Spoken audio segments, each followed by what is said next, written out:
Peuple du Burkina Faso, camarades combattants pour la liberté, pour la paix et l'indépendance réelle. C'est un plaisir pour moi et un honneur de m'adresser à vous en ce jour mémorable, marquant donc le 63e anniversaire de la proclamation de l'indépendance de notre chère patrie, le Burkina Faso. Mais avant tout propos, permettez-moi de rendre grâce à Dieu Tout-Puissant qui nous a permis aujourd'hui de pouvoir nous tenir ici et nous adresser à la nation entière.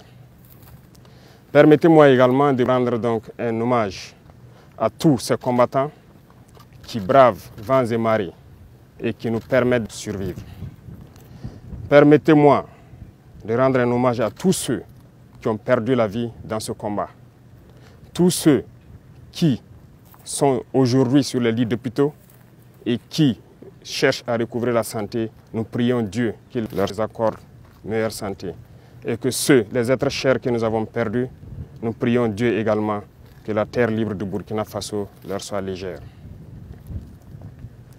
Camarades, permettez-moi une fois de plus de rendre hommage à tous ces fils et filles du Burkina Faso restés à l'arrière, qui ne ménagent aucun effort pour permettre à ceux qui sont au front de pouvoir se battre. Tous ceux qui contribuent à l'effort de guerre, tous ceux qui sont engagés, qui prient jour et nuit pour que la paix puisse revenir au Burkina Faso. J'irai aussi mettre en garde les valets locaux de l'impérialisme qui sont à l'arrière, ici avec nous, à l'intérieur du pays comme à l'extérieur, de changer de fusil d'épaule. Parce qu'il est temps qu'on arrête et qu'on puisse voir dans la même direction et agir pour que le Burkina puisse recouvrer la paix. Nous n'allons plus dérouler le tapis rouge à ces valets locaux parce qu'il y a un temps à toute chose. Il y a de cela plusieurs années, le Burkina Faso connaît sa page la plus sombre de l'histoire. De quoi s'agit-il? Ce terrorisme qui nous est imposé, qui nous endeuille et qui nous empêche de vivre n'est qu'une manifestation violente de l'impérialisme. Ces impérialistes, en plus de piller nos États, en plus de nous spolier, à travers les valeurs locaux qu'ils ont mis à la tête de nos États, États d'ailleurs qu'ils considèrent comme étant leur sous-préfecture, aujourd'hui a atteint son paroxysme en nous envoyant une horde de criminels qui tuent hommes, femmes et enfants. Nous supposons que c'est l'apogée de l'impérialisme et du néocolonialisme. Le vaillant peuple de Burkina Faso va les accompagner dans le déclin. Il y a un an de cela, nous nous sommes offusqués et nous nous sommes révoltés contre la manière de mener cette guerre. Le peuple nous a confié une mission. Nous ne doutons aucunement de notre peuple, de sa vaillance, de sa résilience. Ce peuple qui n'abdique jamais, qui n'abandonne pas, qui fait face à l'adversité. Nous avons décidé, en toute âme et conscience, de prendre la destinée de cette patrie et de mener la guerre. Parce que la guerre pourrait durer si jamais on ne la menait pas. En témoignent ces cellules dormantes qui se sont subitement réveillées lorsque nous avons décidé d'enclencher le combat. Ces derniers jours, vous avez pu remarquer l'intensité de la bataille qui nous reconforte dans notre thèse qu'il y avait plusieurs cellules dormantes qui devraient entretenir cette guerre pendant des décennies et des décennies. En engageant cette bataille, nous avons fait appel aux fils et aux filles de la nation. Nous ne doutions point. Les gens ont répondu présent. Plus que ce que nous estimons, et aujourd'hui encore plus, les gens sont déterminés à s'engager pour la bataille. Nous remercions ce vaillant peuple d'avoir compris ce message. En plus de cela, nous avons souhaité à ce que le peuple finance sa propre guerre. Ce qui a été compris.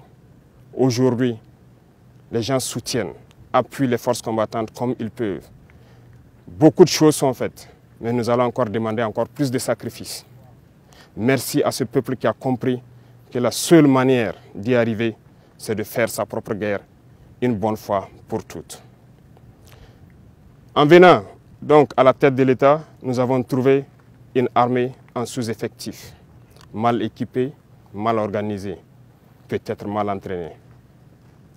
Il s'agit pour nous, dans un premier temps, de faire appel rapidement aux VDP qui ont répondu et aussi de les équiper, ce qui ne fut pas une tâche facile. Dieu merci, nous y sommes arrivés à équiper tous ceux que nous avons pu recruter. Au sein de l'armée, déjà pour l'année 2023, l'armée de terre a recruté plus de 11 000 hommes. 5 000 autres sont en phase d'être recrutés dans les jours à venir. S'agissant de la réorganisation, très vite nous avons compris qu'il nous fallait des unités organiques. Ce qui a conduit donc à créer, dans un premier temps, 6 bataillons d'intervention rapide. Et ensuite, 6 autres bataillons d'intervention rapide ont rejoint les différents groupements de forces. Aujourd'hui, 7 bataillons d'intervention rapide sont prêts. Certains ont commencé leur déploiement et d'autres vont se poursuivre dans les 2-3 semaines à venir. 5 autres bataillons sont en constitution et en formation pour renforcer les rangs de ce bataillon d'intervention rapide. 2 bataillons d'intervention aéroportée ont été créés. Un est déployé dans la zone de Boromo, l'autre sera déployé dans les jours à venir dans la zone de Koudougou. Du côté des forces de sécurité intérieure aussi, beaucoup d'efforts ont été faits.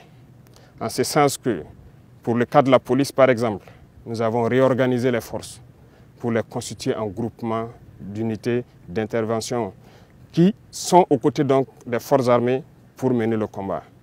12 GOUMI ont été créés dans ce sens et d'autres sont en phase d'être créés. Au sein de la gendarmerie, nous avons renforcé les effectifs par le recrutement d'environ 3 000 auxiliaires. Une première phase est terminée, l'autre est en formation. De même que dans les rangs des eaux et forêts, nous avons spécialisé une bonne partie pour former une unité qui pourra agir dans les forêts, qui est aujourd'hui prête. Et cette unité est en train de s'engager également. Toutes les autres forces de sécurité intérieure ont pu être dotées en équipements tels qu'ils n'en ont jamais connu de leur histoire. Mais ce n'est que le début, parce que nous continuerons à les équiper et à monter en puissance. Du côté de l'armée de l'air, il a fallu à un moment donné revoir donc notre potentiel aérien. Aujourd'hui, nous pouvons dire fièrement que le Burkina Faso est doté d'appareils de dernière génération qui nous permettent de scruter donc notre territoire à partir des cieux, ce qui nous permet d'engranger un certain nombre de résultats. Les terroristes peuvent aujourd'hui se déplacer d'un point A à un point B, peut-être mener des attaques, mais ne repartiront pas sains et saufs parce que nous les suivons, nous les traquons jusque dans leur dernière demeure. Il est encore temps pour ceux-là qui ont été trompés, qui se sont engagés dans cette bataille, de déposer les armes. Parce que viendra un moment où il ne sera plus possible de déposer les armes. Tous ces bataillons qui sont en train de se déployer, du matériel est encore en cours de route dans les 2-3 semaines à venir. Et lorsque tout cela sera réuni et que tous ces bataillons auront rejoint leur emplacement, cette phase de développement de la guerre tant attendue, les choses sérieuses pourront commencer. Je lance encore un appel à ces égarés qu'il est encore temps de déposer les armes. Parce que viendra un moment, on le répète encore, il ne sera plus possible. Le Burkina Faso a décidé de se battre et nous nous battrons jusqu'à la victoire finale. Pour l'équipement, nous avons fait beaucoup d'efforts avec donc la compréhension de ce peuple qui a accepté de se sacrifier. Aujourd'hui, les unités sont équipées et ça continue de s'accroître parce que nous voulons d'une armée professionnelle, une armée qui va défendre le Burkina Faso à l'intérieur de ses frontières, même au-delà, mais pour l'intérêt du peuple burkinabé. Les efforts continuent et nous allons continuer à renforcer les rangs pour que plus jamais ces situations sombres que nous avons connues ne puissent survenir à l'avenir avec nos enfants, nos petits-enfants.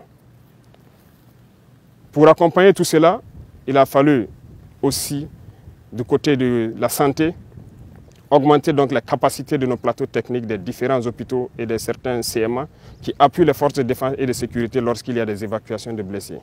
Ça nous a permis d'acquérir un certain nombre d'appareillages et aussi l'ambition pour nous, c'est de construire des hôpitaux modernes pour permettre à nos infirmiers, à nos médecins d'exprimer tout leur potentiel.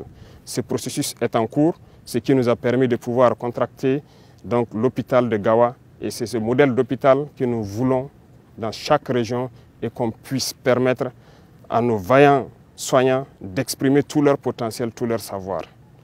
Aussi dans ce volet de santé, cette épidémie de la dengue. Épidémie de la dengue qui a fait beaucoup de victimes dans nos rangs. Beaucoup ont perdu des êtres chers. Toutes nos condoléances aux familles qui ont été touchées par cette épidémie. Mais cela nous rappelle quelque chose. Nous devons revoir notre plan de salubrité et d'assainissement.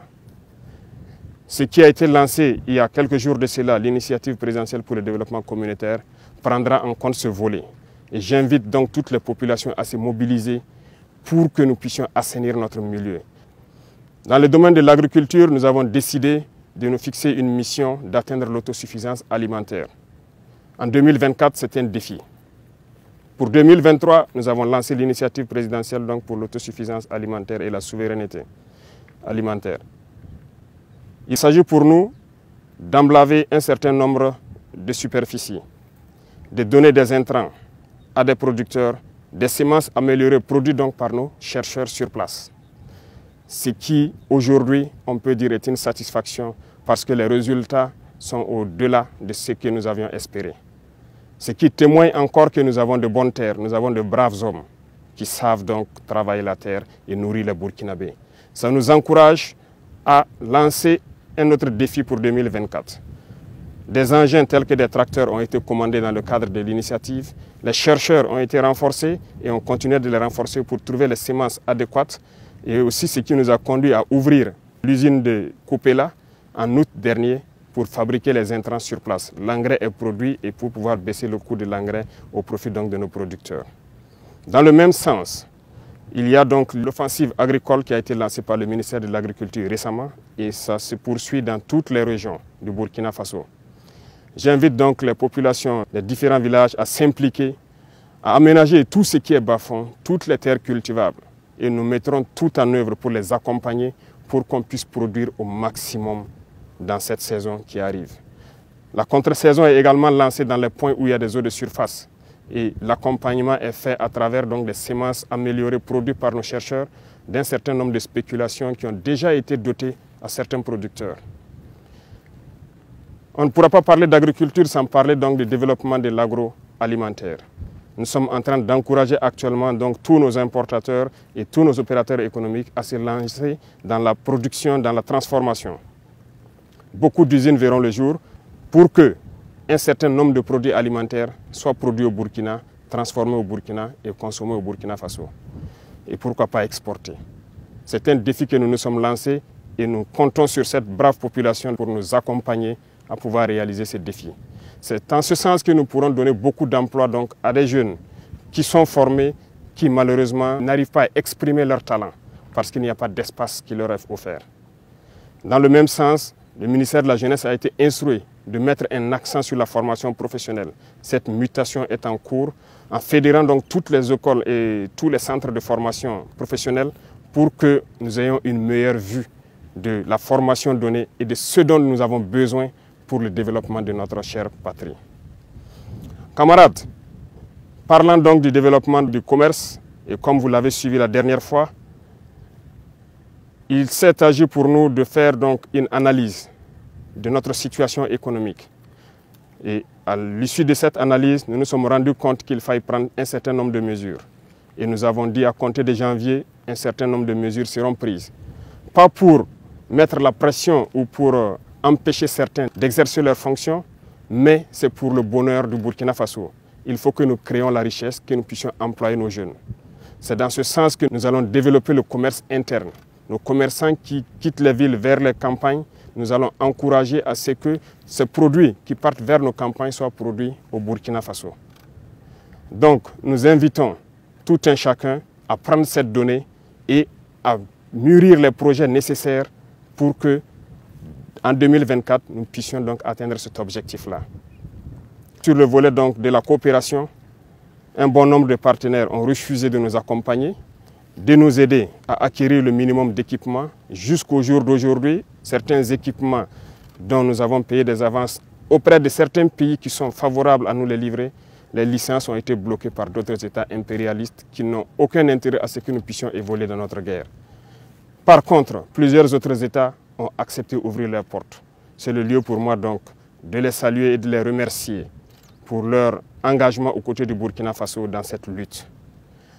Ici en Afrique, nous avons jugé nécessaire de nous mettre ensemble, surtout au Sahel. Parce que nous ne pourrons rien faire sans union. Ce qui a mené donc à la création de l'Alliance des États du Sahel.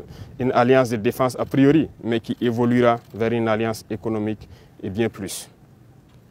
L'AES est un espace qui est aujourd'hui victime de terrorisme barbare, violent. Mais aujourd'hui, nous avons compris et les peuples ont compris qu'il faille s'unir.